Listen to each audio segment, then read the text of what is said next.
कहाँ विचित्र कथा विस्तारी, यही कारण अजय अगुण अरूपा, ब्रह्म भयउ कौशल भूपा, जो प्रभु विपिन फिरत तुम देखा, बंधु समेत धरे मुनिवेशा, जासु चरित अवलोक भवानी, सती शरीर रहो बवरानी, अजहुन छाया मिटती तुम्हारी, दासु चरित सुन भ्रम रुजहारी, लीला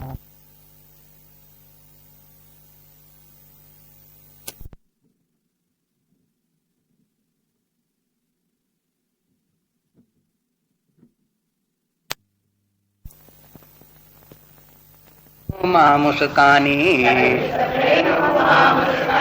लगे बहुर बरनय ब्रख केतु, सो अवतार भयो जहि हेतु, सो मैं तुम सन कहूँ सब सुन मुनीस मन लाए,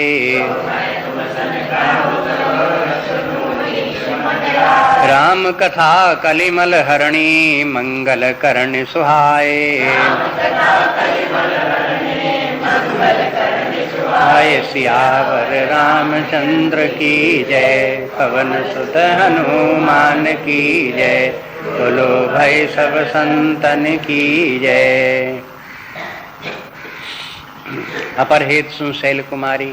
अब कहते हैं शंकर जी के पार्वती सुनो, अब दूसरा कारण बताते हैं जिस कारण से दूसरे कल्प में भगवान ने अवतार लिया।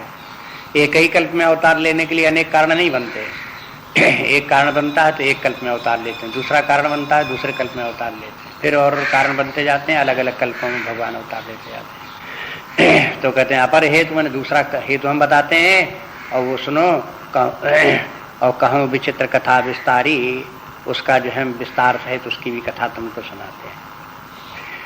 अब ये कथा इस प्रकार की जो कहने जा रहे हैं उसमें कोई आश्चर्यजनक बात, ऐसी बात नहीं जो पार्वती जी स्वयं प्रश्न करें कि आप जो सुना रहे हो कथा इसे विस्तार से सुनाओ। उस कथा में शंकर जी का स्वयं इंटरेस्ट है, इसलिए उस कथा को विस्तार से सुनाना चाहते हैं। इसलिए कहते हैं देखो एक और कारण बना जिसके कारण से भगवान को अवतार लेना पड़ा, वो कारण मैं तुमको स्वयं ही विस्तार पूर्वक बताता हूँ। यहाँ कई कारण तो तुलसीदास जी ने कई लिखे हैं इसमें, लेकिन शंकर जी जो कारण बताते हैं उनमें से 3 कारण विस्तार पूर्वक कहे गए। एक तो नारद मोह की कथा, एक मन शत्रुपा की कथा और एक प्रताप भानु की कथा। ये 3 कथाएं जो हैं ये बहुत विस्तार सहित कही गई। तो ये उनमें से जो है शंकर जी कहते हैं कि इसका हम विस्तार सहित तुमको वर्णन करते हैं मन शत्रुपा की कथा का।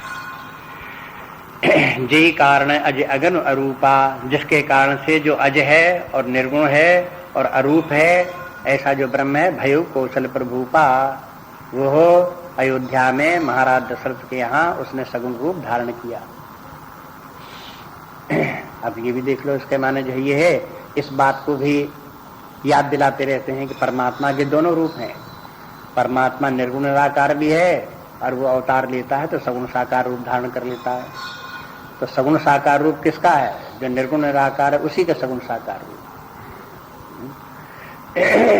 इसलिए ये दोनों अलग अलग नहीं है। कोई कोई की बुद्धि इतनी वैसी होती है स्थूल कि वो अगर निर्गुण है तो निर्गुण है, सगुण है तो सगुण है, निर्गुण सगुण दोनों एक नहीं हो सकता, ये समझना कठिन पड़ता है। लेकिन बार बार इस बात को तुलसीदास जी कहते रहते हैं कि देखो परमात्मा निर्गुण तो है ही है, निर्गुण होकर के आकाश की तरह सर्वत्र व्याप्त है, विद्यमान है, लेकिन वही परमात्मा सगुण साकार रूप धर करके मूर्तिमान रूप पर ही धारण कर लेता है। कोई भी रूप धारण कर सकता है, मनुष्य का रूप धारण कर ले, किसी पशु का रूप धारण कर ले, पक्षी का रूप धारण कर ले, देवता का रूप धारण कर ले, कोई भी रूप धारण कर लेता है। जब वो स्वयं इतना बड़े जगत की रचना कर लेता है, जगत का रूप धारण कर लेता है, तो जगत में किसी व्यक्ति का वस्तु का रूप धारण कर लेना उसके लिए कौन से आश्चर्य की बात।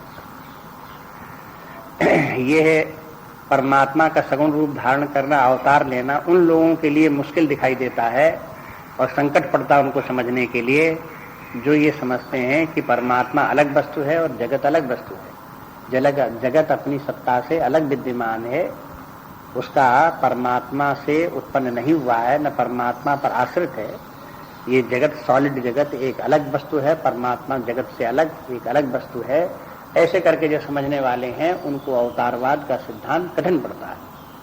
जैसे कि आर्य समाज में, आर्य समाज के अनुसार ईश्वर, जीव और जगत तीनों की अपनी इंडिपेंडेंट सत्ता है। ईश्वर अपने अलग है, जगत अपने अलग है, जीव अपने अलग है। ये इनकी एक दूसरे से न उत्पत्ति है न एक दूसरे पर आश्रित है। बस ईश्वर का काम ये है कि जगत को संचालित करते रहना, जीवों के शुभाशुभ कर्मों का दंड देते रहना, ये ईश्वर का काम है। जीव का काम है कि शुभाशुभ कर्म करता रहे, उनके सुख दुख को भोगता रहे। अगर चाहता है सुख प्राप्त करना तो शुभ कार्य करे, यज्ञ इत्यादि करे, स्वर्ग जाए, सुख प्राप्त करे। जीव का काम ये है। जगत क्या है? ये जीवों के लिए रहने के लिए, कार्य करने के लिए मंच स्थल है। इसके ऊपर रह करके, जगत में रह करके जीव अपने शुभाशुभ कार्य करे। बस इस प्रकार का इतना सिद्धांत उनका जहाँ है, वहां पर ईश्वर के और अवतार लेने में कठिनाई है। अवतार ले तो कैसे अवतार ले, क्यों ले, परेशानी होती है। लेकिन जो अपने शास्त्रों में जैसे रामायण, गीता इत्यादि हैं, उसमें भगवान गीता में जैसे बार बार कहते हैं, उपनिषदों में कहते हैं कि समस्त जगत मुझसे उत्पन्न है, मुझ में स्थित है, मुझ में ही लीन हो जाता है, ये जगत मेरा ही रूप है, ऐसे कहते हैं। तो जगत का और परमात्मा का संबंध भी है, और वो संबंध कार्य कारण का संबंध समझ लो। और एक जगत परमात्मा पर आश्रित है, एक आश्रय स्थल है, जगत उसके ऊपर आश्रित है। इस प्रकार से देख करके चाहे समझ लो। इस प्रकार से जगत का संबंध इस प्रकार से ईश्वर से, और फिर जीव का भी संबंध उससे है। परमात्मा का ही प्रतिबिंब ये जीव है। जीव भी परमात्मा से भिन्न कोई अलग वस्तु नहीं है, जगत भी परमात्मा से भिन्न कोई वस्तु नहीं है।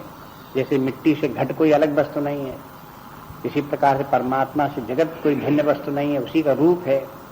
इसी प्रकार से जीव भी परमात्मा का रूप है, परमात्मा से भिन्न कोई वस्तु नहीं है। ये सिद्धांत जब समझ में किसी व्यक्ति को आवे तो फिर अवतारवाद का सिद्धांत समझना।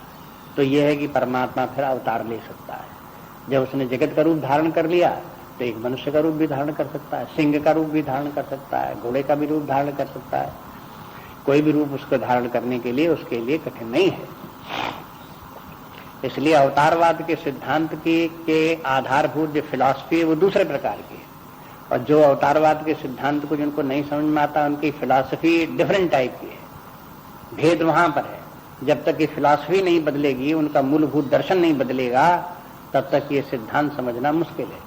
अब वो चाहें कि त्रैतवादी सिद्धांत में अवतारवाद का सिद्धांत फिट हो जाए तो नहीं हो सकता।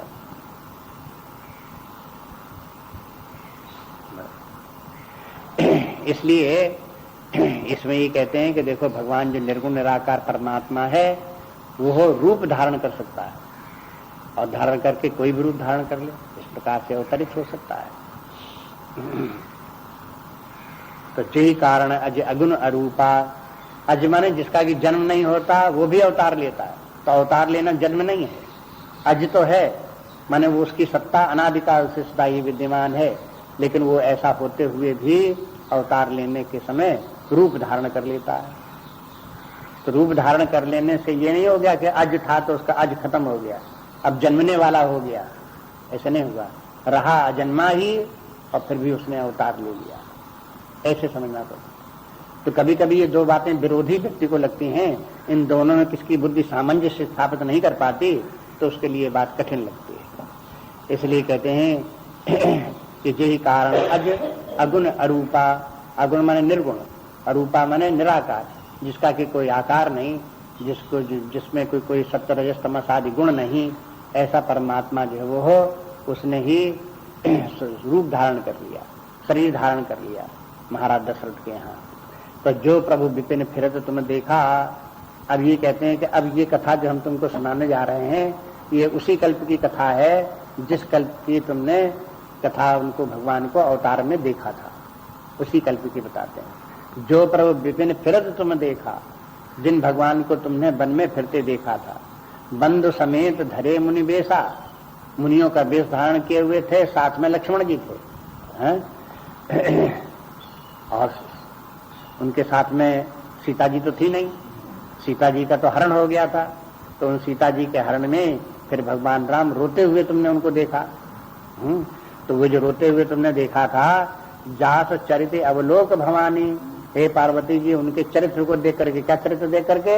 रोने वाला चरित्र देख करके, वो देख करके सती शरीर रहे बौरानी, तब तुम ये शरीर नहीं थी, इसके पहले तुम्हारा सती का शरीर था, तब तुम उस घटना को देख करके बावली हो, माने पागल हो, उल्टी सीधी बातें कर, तुम्हारा जो है बाब उसको जो है समझ में नहीं आया। इतना तुमको समझाया कि निर्गुण निराकार ब्रह्म अवतार ले सकता है, राजकुमार हो सकता है, लेकिन तुम्हारी समझ नहीं आया। वो तब की बात है। और अजहू न छाया मिटत तुम्हारी, कहा वो हुआ सो हुआ, उसका प्रभाव ऐसा है कि अब भी थोड़ा थोड़ा उसका असर तुम्हारे ऊपर देखने में आता है। क्यों कि वो शंका जो समय उन्होंने सती ने की थी, वो शंका दूर हुई लेकिन ऐसे दूर नहीं हुई कि बिल्कुल दूर हो गई होती। अब पार्वती का रूप धारण करने के बाद में भी शंकर जी से कहते हैं कि यह हमें बताइए कि वो निर्गुण निराकार ब्रह्म सगुण साकार क्यों हुआ।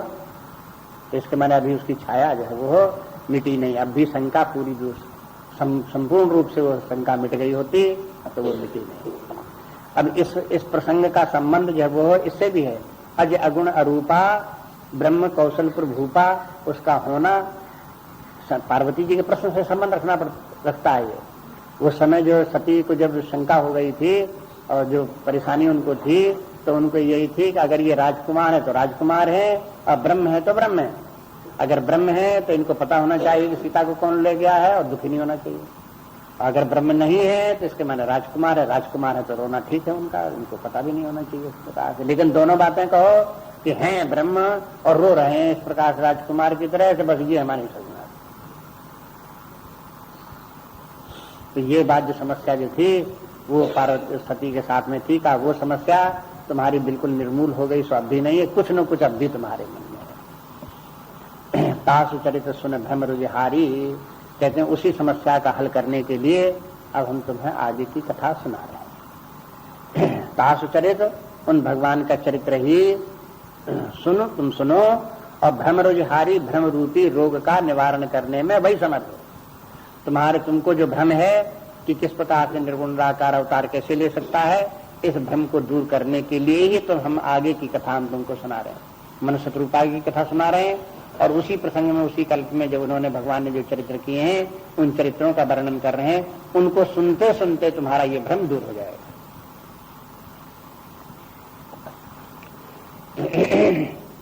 तो लीला कीन जो ही अवतारा, और उस अवतार में फिर उन्होंने जो लीलाएं की।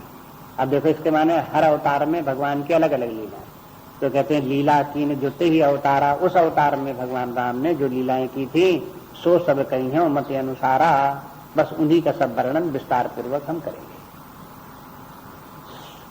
जैसी कुछ हमारी बुद्धि है वैसा हम बोलेंगे। तो देखो ये अध्यात्म विद्या ऐसा है कि इसकी कोई था नहीं। ये भगवान के चरित्र भी इस प्रकार से अनंत हैं, भगवान भी अनंत हैं। उनको बोलने वाले कहने वाले व्यक्ति जानते हैं कि ये तो अनंत है, जितनी हम कहते हैं वो भी एक पक्ष है, एक प्रकार से है, समग्र बात इतनी नहीं है, और भी बातें हो सकती हैं। इसलिए वो व्यक्ति अपनी बुद्धि की सीमा को जानता है। जो व्यक्ति अपनी बुद्धि अध्यात्म के क्षेत्र में, जो व्यक्ति अपनी बुद्धि की सीमा को जानता है वही बुद्धिमान है।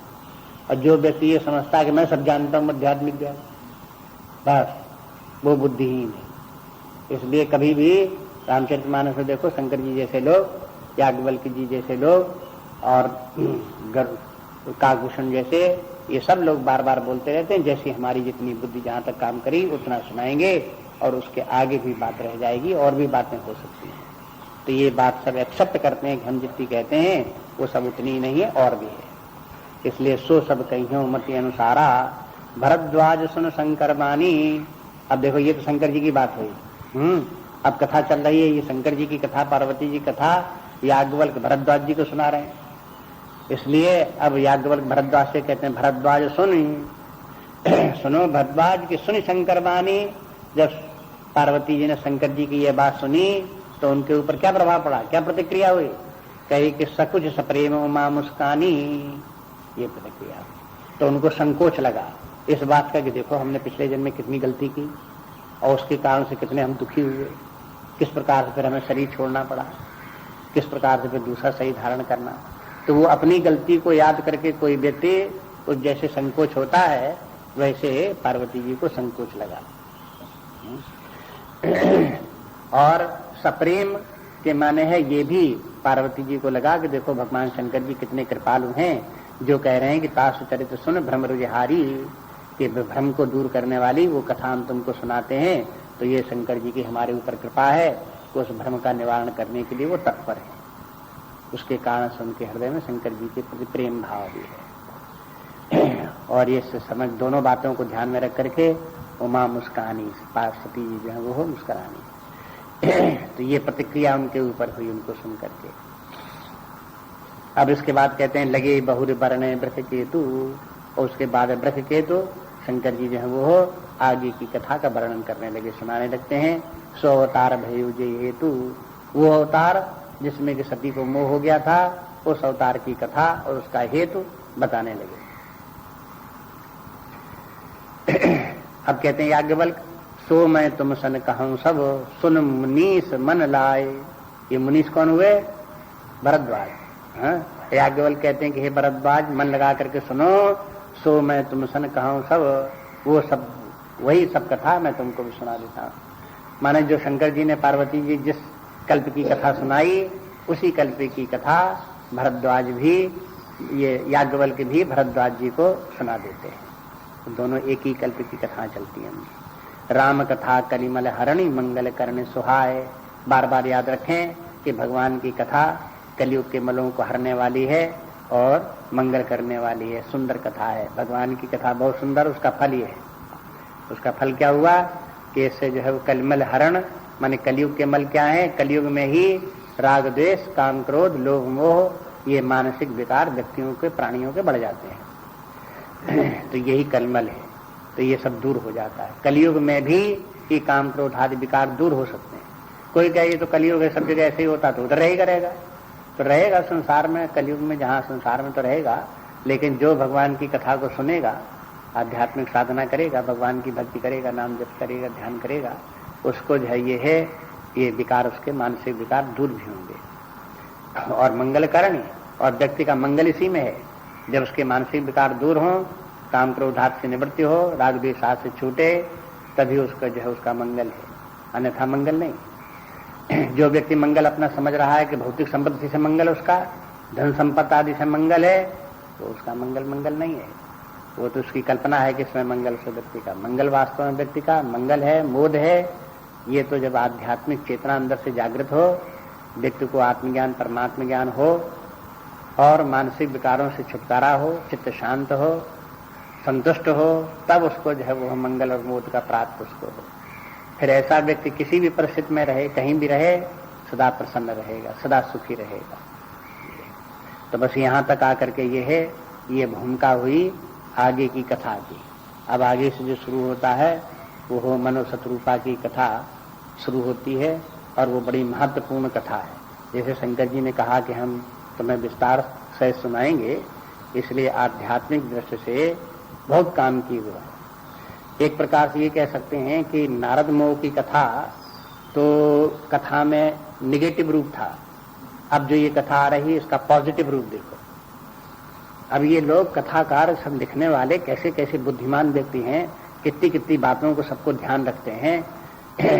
ये देख देख करके बड़ा आश्चर्य होता है। किसी बात को कहना हो तो नेगेटिव रूप में भी कहो, पॉजिटिव रूप में भी कहो, तब व्यक्ति की चित्त में बात ठहरे, रुके समझ में आवे। तो ये तो पिछली कथा में तो ये हो गया कि चाहे जितना कोई बड़ा मुनि हो, ज्ञानी हो, ऋषि हो, तो भी उसको माया घेर सकती है। ठीक है, घेर सकती है, मान लिया बात, लेकिन इस माया से छूटे कैसे, बचे कैसे? तो उसके लिए पॉजिटिव रूप बताओ उसको, तो वो बात आगे आती है, उसका विस्तार इसमें ज्यादा आता है।